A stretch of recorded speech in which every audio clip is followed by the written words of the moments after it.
4.6 billion years ago, our solar system was formed. But it didn't always look the same way. At its start, it was made up of just small dust and gas particles in what is called a solar nebula. Solar nebulas are made mainly of hydrogen and some helium, which are the elements inside of stars, and stars are the base of a solar system.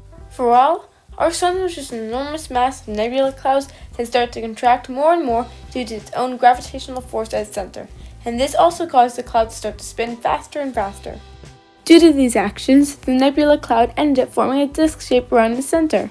This center of the nebula had the largest mass and gravity of everything else, which enabled it to eventually pull a large amount of the hydrogen and helium gas around itself, forming the sun.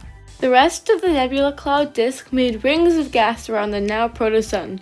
These rings created their own smaller centers of gravity that pulled the rest of the cloud into 8 different planets that still orbit around the sun in this oval shape.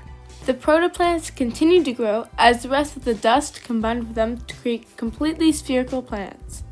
The sun continued to grow even larger and hotter than the planets as pressure continued to increase within it from the compression and nuclear fusion inside its core caused by its especially massive gravity, to the point that it became a full-fledged star.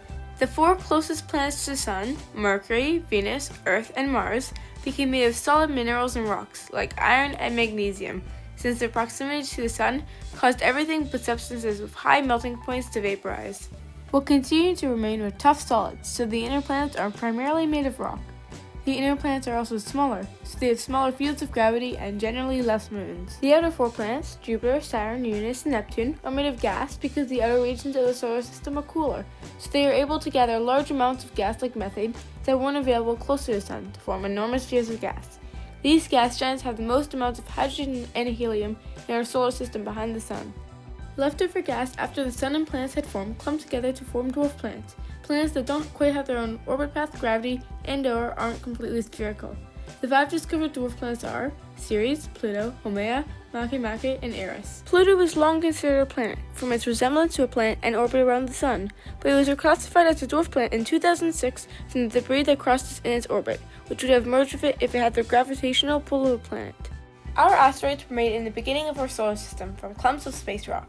Many were thrown into space by getting their path of travel cut off by our larger planet's gravity, and settled into an orbit between the inner and outer planets around the sun, creating the asteroid belt. Many people have the misguided worry that the occasional asteroid that falls out of orbit will strike us on Earth, but they are usually small enough to be burnt up in Earth's atmosphere. People also had the misconception that Earth resides in the middle of our solar system, with the other planets and sun orbiting around us.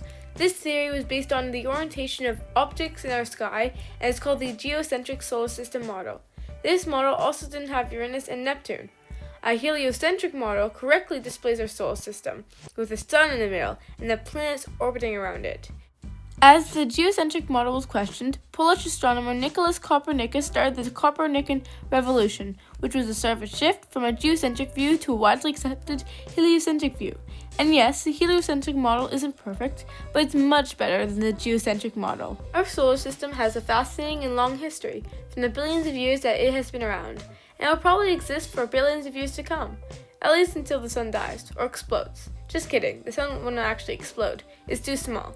Maybe in the future, another big breakthrough will be made, and our views will become the geocentric views of the future.